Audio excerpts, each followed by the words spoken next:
Usha Vance's journey to becoming the Second Lady of the United States is a testament to her dedication to maintaining normalcy amidst the extraordinary.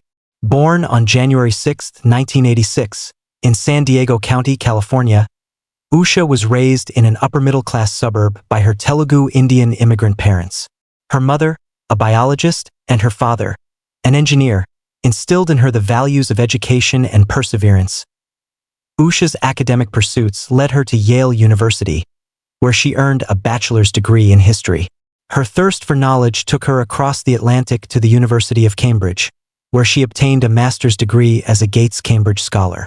Returning to Yale, she completed her Juris Doctor degree, setting the stage for a distinguished legal career. Her professional journey included clerking for prominent figures such as Chief Justice John G. Roberts Jr. of the U.S. Supreme Court and Judge Brett Kavanaugh of the U.S. Court of Appeals for the District of Columbia Circuit. Usha also worked as a litigator in complex civil litigation and appeals, showcasing her legal acumen across various industries. Despite her impressive credentials, Usha's primary focus remained her family. She met J.D. Vance at Yale Law School, and their shared experiences and mutual respect blossomed into a partnership that would eventually place them in the national spotlight. Together, they navigated the challenges of public life, all while raising their 3 children. Ewan, Vivek, and Mirabelle. Usha's commitment to normalcy became even more evident as she assumed the role of Second Lady. In her first interview since taking on this position, she emphasized her desire to remain grounded and relatable. "My husband's world can be very lonely," she shared, highlighting the importance of maintaining a sense of normalcy for her family amidst the demands of political life. Her approach stands in contrast to the traditional expectations of political spouses. Rather than seeking the limelight, Usha focuses on supporting her husband behind the scenes and ensuring their children have a stable and nurturing environment. Her dedication to being a normal person resonates with many Americans who value authenticity and humility in their public figures. While many Americans first became familiar with J.D. Vance through his 2016 memoir Hillbilly Elegy, fewer know the quiet but powerful presence of Usha Vance in his story, both personal and political. As J.D. transitioned from author and venture capitalist to U.S. Senator representing Ohio, Usha remained a steadfast source of guidance and emotional support, often operating behind the scenes yet playing a pivotal role in shaping his public image and political strategy. In her rare public comments, Usha has emphasized that her role is not about optics or personal ambition. "I'm not trying to be someone I'm not," she told The Times in her first extended interview. "The idea of being a second lady or the wife of a senator is not something I ever imagined. But my top priority is to keep life normal. For me, for JD, and especially for our kids. This desire for normalcy is not just about protecting their children from the intense glare of Washington, D.C. politics. It's also about grounding her husband in the values that led them here." According to sources close to the Vances, Usha is one of the few people who can truly challenge JD's thinking. She's not afraid to call him out or offer an unfiltered perspective, whether it's about legislation, media appearances, or how their family is portrayed in the press. This balance of influence and humility has drawn admiration even from political opponents. She's incredibly smart and seems to have a real sense of when to engage and when to hold back. One Senate staffer told The Washington Post, "You can tell JD respects her deeply." Despite her aversion to public attention, Usha's resume is a masterclass in elite legal experience. She worked at Munger, Tolles & Olson LLP and clerked not only for Chief Justice Roberts but also for then-Judge Brett Kavanaugh. Her legal background gives her a unique perspective on the judicial system, something that may become more relevant if J.D. Vance continues to grow his profile within the Republican Party. However, Usha remains grounded in her role as a mother first. The Vance family resides in Ohio, where they have kept a strong connection to their community. Usha is often seen at school events, playdates, and church functions, always without an entourage. "I want our children to know that being in politics doesn't mean living in a bubble," she said. "It's important they see their parents doing the laundry, packing school lunches, and making it home for bedtime stories." This down-to-earth philosophy may be one of the reasons the Vances connect with working and middle-class voters. They don't shy away from their humble roots. JD often talks about growing up in a struggling family in Middletown, Ohio. And Usha, while academically accomplished, doesn't posture or boast about her background. Instead, she embodies the quiet resilience and discipline often found in immigrant families. Friends say she's the backbone of the Vance household, calm, focused, and determined to give their children a sense of rootedness that she credits her own parents for providing. Her approach is winning over even some skeptics. As one political analyst put it, in an age when political spouses are either completely invisible or overly packaged, Usha is breaking the mold by simply being herself. In the polarized world of American politics, where headlines are dominated by viral moments, social media wars, and sensational soundbites, Usha Vance offers something refreshingly different: a quiet dignity and purposeful restraint. She's not trying to go viral, deliver zingers on cable news, or build a personal brand.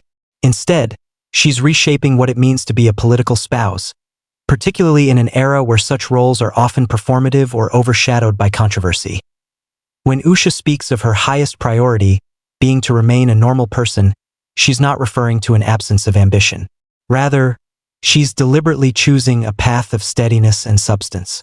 There's pressure in this world to constantly be seen or to curate your image, she said in her Times interview. But I think the greatest strength is to be grounded. That's what I want for myself and my children. This philosophy aligns well with her husband J.D. Vance's rise to prominence, where authenticity played a key role in his political appeal. The memoir Hillbilly Elegy resonated with millions because it told a raw, honest story about poverty, trauma, and the search for meaning.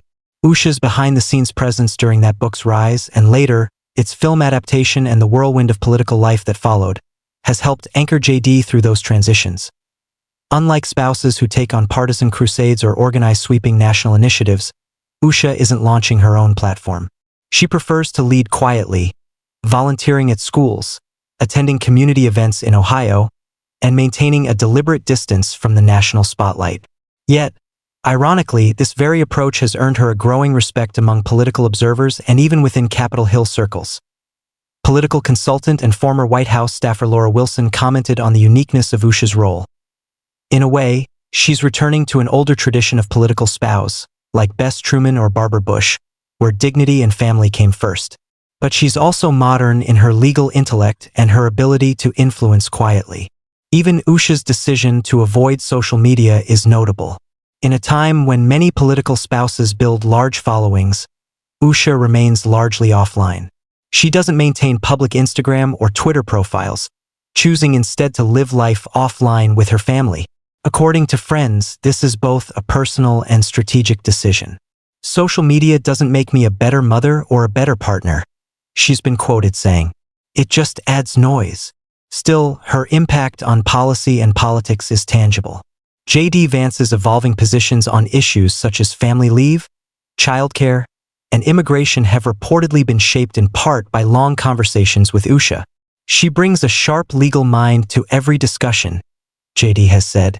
She's also the one who keeps me accountable when it comes to our values. That influence doesn't go unnoticed in Washington. While Usha rarely appears in press briefings or at official events, insiders say she maintains an active voice in her husband's political life. She reviews speeches, helps vet key staff hires, and has even advised him on judicial appointments. Her background clerking for Chief Justice John Roberts gives her a rare insight into the inner workings of the legal system, a resource J.D. has leaned on when navigating judicial policy. But her highest priority remains what she told the Times: being a normal person in extraordinary circumstances.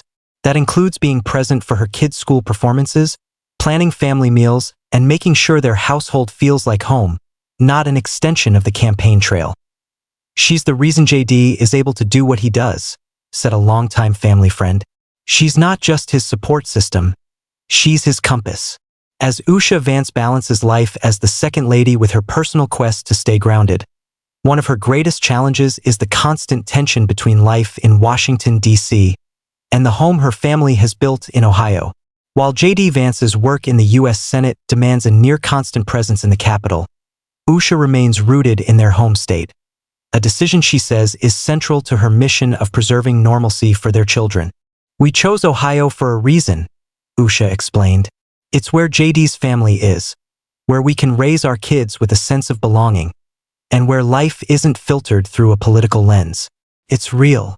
The Vances reside in the Cincinnati area, where Usha often handles the responsibilities of parenting largely on her own during the week. Friends describe her as hands-on and fully engaged, whether it's helping with homework, organizing birthday parties, or taking the kids to swim lessons.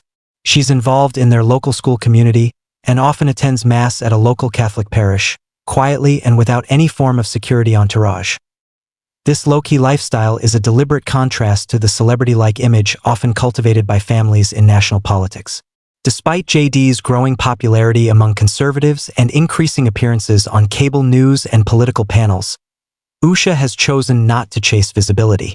According to those close to her, she's wary of the toll that fame and constant media attention can take, particularly on young children. But Usha isn't detached from the larger conversations in America. Far from it. Her unique background as a first-generation Indian-American woman, combined with her elite legal credentials and her experiences raising a biracial family in the Midwest, gives her a multidimensional view on many of the issues dominating today's political discourse. She's a bridge between cultures, between elite institutions and everyday life, said one Yale law professor who knew Usha during her time there. That's incredibly rare and incredibly valuable in this political climate. Indeed, Usha's life experience allows her to speak authentically about everything from immigration to education to religious freedom, even if she prefers not to do so in the public arena. Some have speculated that she could, if she wished, become a significant public figure in her own right. But Usha has consistently downplayed that notion. "I don't need to be famous to be impactful," she once said. "Being a good wife and mother is enough. If I can support JD and raise kind, thoughtful children, that's more than enough purpose." Still, her impact is being felt in subtle but important ways. Aides say that Usha's values, faith, humility, service, have helped shape JD's approach to governance. His emphasis on pro-family policies, his stance on limiting big tech's influence on children, and his rhetoric on restoring American traditions all reflect themes that Usha strongly believes in. "She's his conscience," said a senior staffer from JD's campaign. "When the noise gets too loud, it's Usha who brings clarity." Her influence also extends into the couple's shared Catholic faith. Though JD Vance converted to Catholicism in 2019, Usha was raised Hindu and converted later in life herself. Faith is now a central part of their family dynamic. The Vances attend Mass together when JD is home, and Usha often participates in women's groups and service activities within the church community.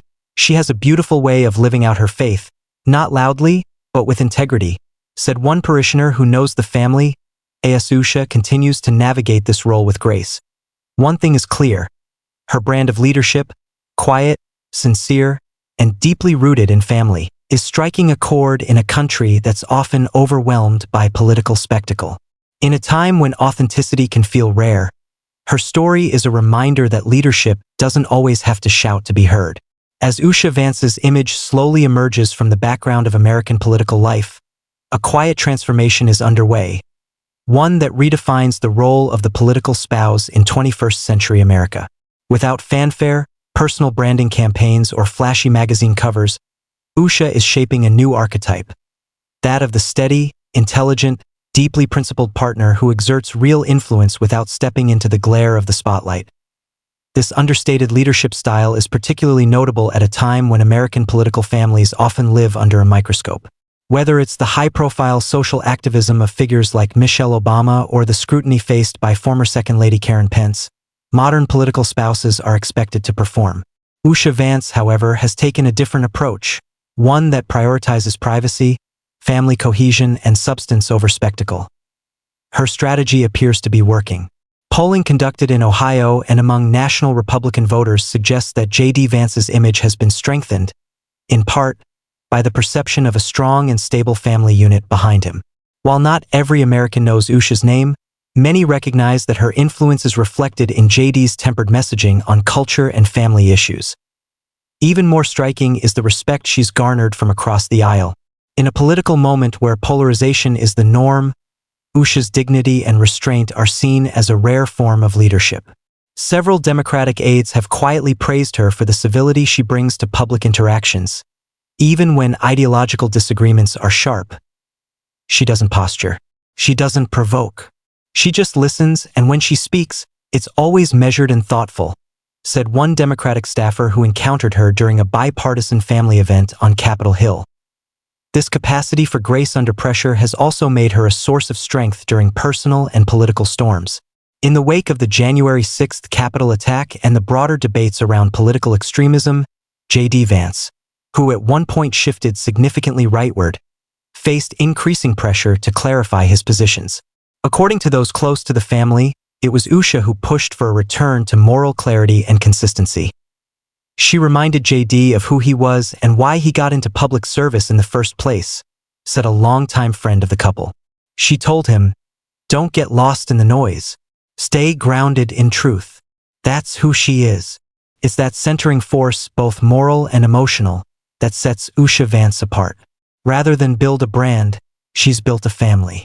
Rather than seek attention, she's sought purpose. And rather than adopt the trappings of political glamour, she's embraced the quiet, often unseen work of making a home and raising thoughtful, resilient children. Her path is inspiring to many women, particularly those juggling demanding careers and family life. As a former Supreme Court clerk and current attorney, Usha's decision to step back from legal practice was not born out of submission, but choice. And it is in that choice, intentional, values-driven, and self-assured, that many find something powerful. "She's not stepping back," said one of her former colleagues at Munger, Tolles, and Olson. "She's stepping differently, toward what matters most to her." That's real feminism. Looking ahead, it's unclear what role Usha will play as J.D. Vance's political star continues to rise. Some speculate he could be on a vice presidential shortlist or even make a White House bid in the future. If that day comes, Usha's influence will likely continue to grow, whether or not she ever stands at a podium or speaks into a microphone. And yet, even with the potential of national visibility looming, Usha Vance remains steadfast. "We can't predict what's next," she told The Times. "But I can promise this. Our kids will still have a bedtime routine. I'll still be cooking dinner. We'll still go to church on Sundays. That's our life, and that's what I want to protect." In that quiet conviction lies the heart of her message. Being a normal person may not make headlines, but in today's fractured political landscape, it might just be the most radical thing of all.